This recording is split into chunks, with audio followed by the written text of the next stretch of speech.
Voilà la 7e loi. Il n'y a rien qui soit impossible à celui qui croit.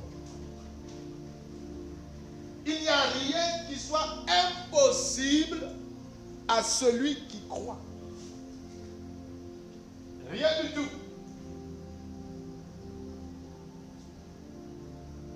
Ça, il faut que, frère, je le sache.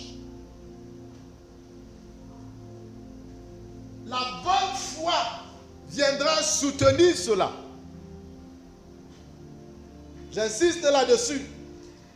Parce que si je crois que c'est la mauvaise foi, cela n'est pas vrai. Est-ce qu'on se comprend? Si je crois et que ce n'est pas la bonne foi, alors ce n'est pas vrai. Mais parce que nous avons déjà cité dans les lois qui gouvernent la foi véritable, celle en Christ Jésus, si tu as donc la bonne foi, il faut que cette loi-là, tu la saches. La 7e, c'est que rien n'est impossible à celui qui croit. Et tu vois aussi que une autre loi est là. La loi selon laquelle celui qui croit, il doit croire. Pas pour une saison. Il doit simplement faire de croire. Aussi longtemps que tu demeures quelqu'un qui croit, rien n'est impossible pour toi. Si je suis animé par la bonne foi et que je choisis de croire, alors je dois le savoir, rien n'est impossible pour moi. Si une chose est impossible pour moi, alors cela suppose que j'ai la mauvaise foi.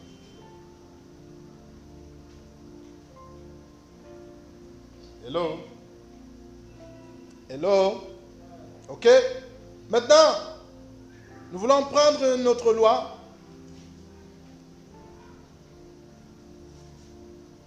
Ésaïe chapitre 40, verset 31. Ésaïe 40, verset 31. Nous voulons prendre une 8e loi. Ésaïe chapitre 40, verset 31.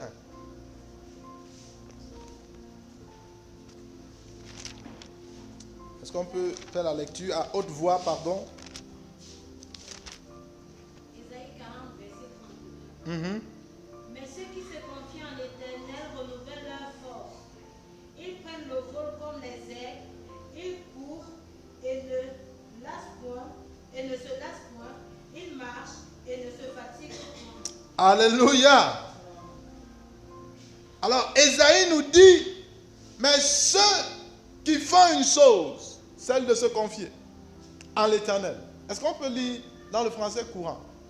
Peut-être que le français courant nous le dira différemment. À haute voix, pardon.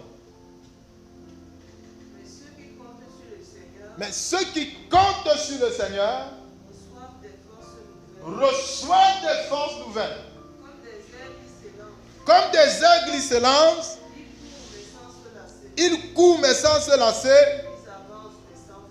Ils avancent mais sans faiblir. Écoute-moi. La 8e loi, c'est celle-ci. C'est que celui qui choisit de croire en Dieu, il devient infatigable. Celui qui décide de croire en Dieu, il devient infatigable. Il y en a qui disent souvent, je suis fatigué d'attendre. Mais ça fait trop longtemps. La Bible dit, si la promesse tarde, attends-la. Hello? Attends-la. Parce que tu deviens infatigable. La notion d'être impatient sort de ton répertoire. Ce n'est plus possible que je devienne impatient. Parce que j'ai choisi de croire. Et comme il y a dans la nature de l'homme, le fait de se lasser, le fait de se fatiguer, quand je crois, quand j'ai le fait d'avoir la bonne foi, quand j'ai compris que je suis entré dans la suspension du temps, quand je continue à faire une chose, c'est de demeurer dans l'esprit de foi, par la proclamation. Quand je prends conscience qu'il est le maître des temps et des circonstances, quand je réalise qu'il ne manque pas, qu'il est impossible qu'il manque, quand j'ai la certitude que rien ne lui est impossible,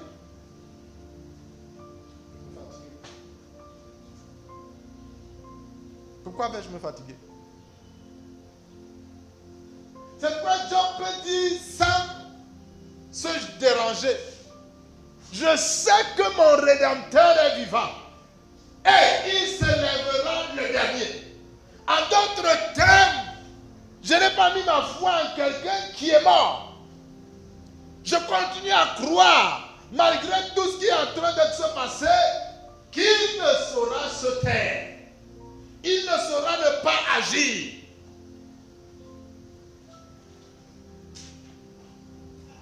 Tu dois le savoir. Je dois le savoir. Je dois posséder cette loi dans mon âme. Alléluia. Je dois la posséder de manière réelle, de manière profonde. Nous voulons apprendre de la vie d'un homme. Romains chapitre 4, de versets 18 à 21. Romains chapitre 4, de versets 18 à 21.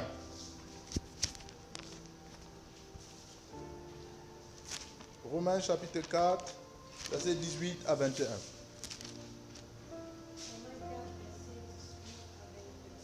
Je vais entendre la voix là. Espérant contre toute espérance, il crut, en sorte qu'il devint père d'un grand nombre de nations, selon ce qui lui avait été dit. Telle sera ta postérité. Et, sans faiblir dans la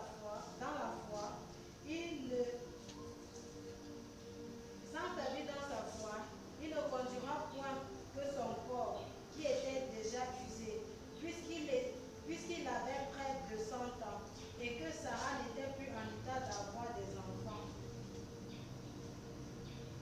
Il ne douta point, par incrédulité, au sujet de la promesse de Dieu, mais il fut fortifié par la foi, donnant gloire à Dieu, et ayant la pleine conviction que ce qu'il promet, il peut aussi l'accomplir. Alléluia. Nous allons énumérer un certain nombre de lois ici qui sont importantes pour toi, pour moi. J'ai déjà parlé on a évoqué la loi d'être infatigable. Alléluia.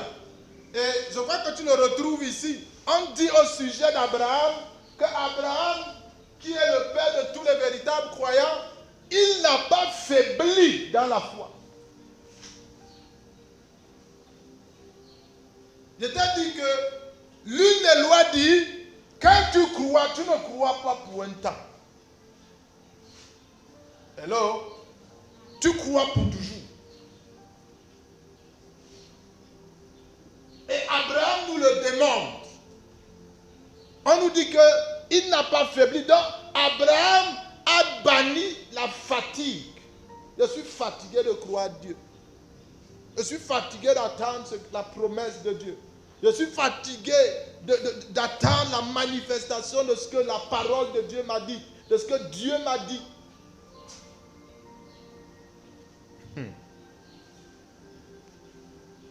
Et on te dit, frère, espérant contre toute espérance. Maintenant, je vais te donner la loi.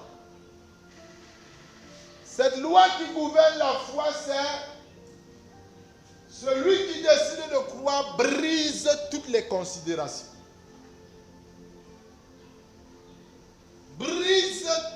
considérations. Ça doit dire que tu brises toutes les considérations, que je dois briser toutes les considérations. Comment il y a plus lieu d'espérer, quelqu'un continue d'espérer? Comment ça peut se faire? On dit mais c'est fini. Il est clair.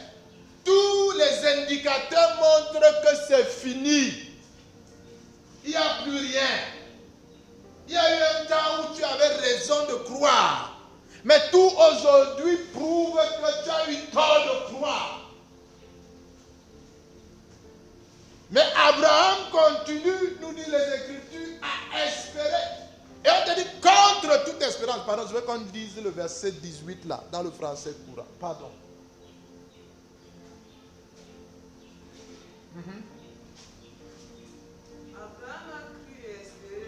Abraham a cru et espéré. Alors que tout espoir semblait vain. Alors que tout espoir semblait vain. C'est tout. Verset 18. Est-ce qu'Arnold peut lire chez lui? La version dit quoi? Il n'y avait plus d'espoir. Il n'y avait plus d'espoir. Et pourtant, Abraham a espéré. Mais pourtant,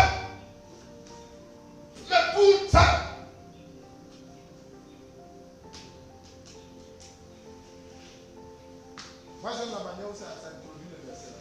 Il n'y avait plus d'espoir. Parce que quand on peut même encore attendre quelque chose, il y a raison d'attendre. Il y a matière à attendre. Mais quand tout est clair qu'il ne faut plus attendre, quelqu'un continue à dire, malgré que tous les indicateurs montrent qu'il n'y a plus matière à attendre, moi, j'attends. Nous avons écouté le témoignage de Papa Emmanuel Favre avec la fille Lynn. Il est tombé malade. Il a eu la grâce qu'une de ses filles est du corps médical, donc elle a fait des prescriptions. Ça n'a pas marché. On l'a conduit à Saint-Étienne. De là-bas, on a senti que ça n'allait pas. On l'a conduit à l'hôpital de Biémassi. Et après, on était obligé de le mettre sous, comment ils appellent ça, assistance respiratoire. Et l'une des infirmières lui a posé la question que, papa, tu crois en Dieu? Il a dit pourquoi? Et elle lui a dit, parce que le temps où tu es là, on va te mettre sous assistance respiratoire. Mais il n'est pas bien que tu restes longtemps ici. Parce qu'ici, là, il n'y a pas de groupe électrogène. S'il y a coupure d'électricité, tu meurs à coup sûr.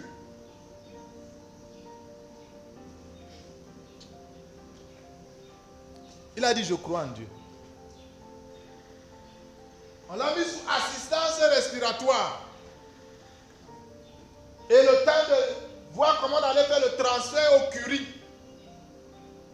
Et tout ça pour que le véhicule et l'ambulance et tout ça viennent le chercher. On a coupé la lumière. Mais il vivait toujours. Les indicateurs de l'assistance respiratoire montraient qu'il doit être dans le coma. Mais malgré le fait qu'il devrait tout au moins être dans le coma, le gars avait encore les yeux ouverts. Il n'était ni mort ni dans le coma, alors que tous les indicateurs respiratoires montraient que le type-ci devait être mort depuis. Donc quand il partait de l'hôpital de Biémassi, les gens savaient que c'était un cadavre. Les gens sont venus, il a écouté les docteurs qui parlaient en disant, l'autre qualité, c'est encore quelle qualité? S'il était au moins dans le coma, ça correspond à notre science. S'il était mort, ça correspond à notre science. Il n'est pas mort, on accepte. Mais qu'il soit au moins dans le coma, mais il est même dans le coma, alors que pour que tu puisses être dans le coma, il y a un indicateur qu'il faut respecter. Mais il est en deçà de l'indicateur. Il a suivi comment les gens priaient que dans tous les cas, qui résiste comme il peut résister, bientôt ça va finir.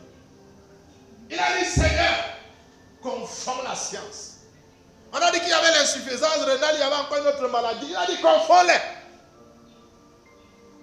On a voulu que sa fille donne l'ordre pour qu'on lui fasse la dialyse. Elle a dit que moi-même je refuse.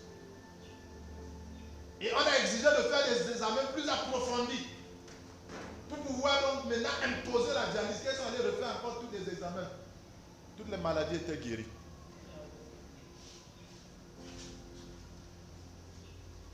Croyant, même quand il n'y a plus d'espoir.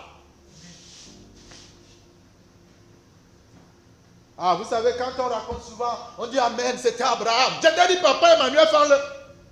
Il est à côté. Tu peux aller le voir après. Si ça peut booster ta foi un peu.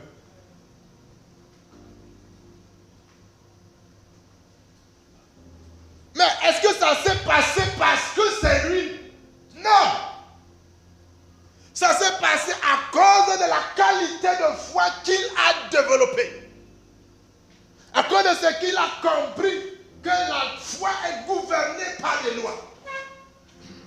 Et qu'il a fait usage de peut-être d'une de ces lois ou peut-être de toutes ces lois. Tu brises les considérations. La Bible dit, verset 19, et s'enfaiblit dans la foi, il ne considéra point que son corps était déjà usé. Je veux qu'on lise ça dans la version maintenant d'un homme.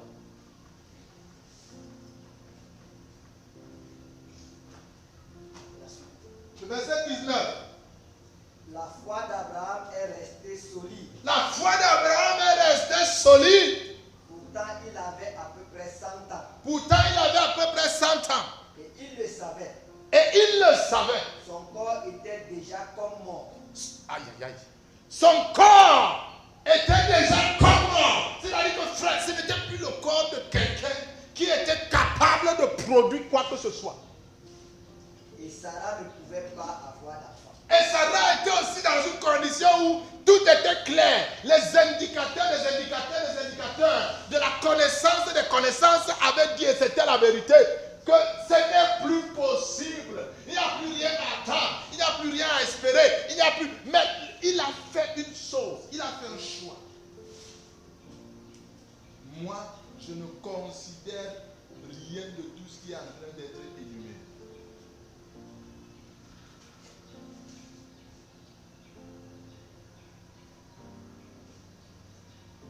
Frère, les gens ont abordé de nombreuses choses dans la vie. Et ils ont développé ces lois. Et cela leur a été bénéfique. La Bible dit au sujet de notre père Abraham, il ne considéra point que son corps était déjà usé. Combien de fois, frère, tu as considéré ton état? Et tu as dit, non, dans cet état, ce n'est plus faisable. Dans cet état, ce n'est plus possible. Il n'y a rien, il n'y a rien, il n'y a rien, il n'y a rien.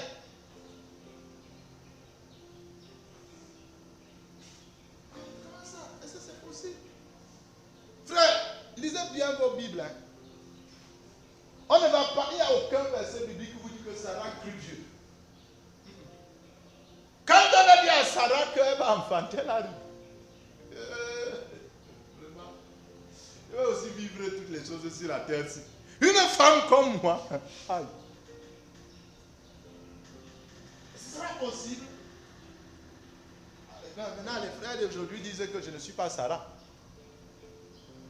C'était Sarah. Je n'ai pas besoin d'avoir quand elle n'est plus les dents pour accoucher ma part. Je n'ai plus besoin quand c'est quand vraiment je ne connais même plus comme ceci, que je vais faire comme ceci. Vous pensez que c'est écrit dans la Bible pourquoi?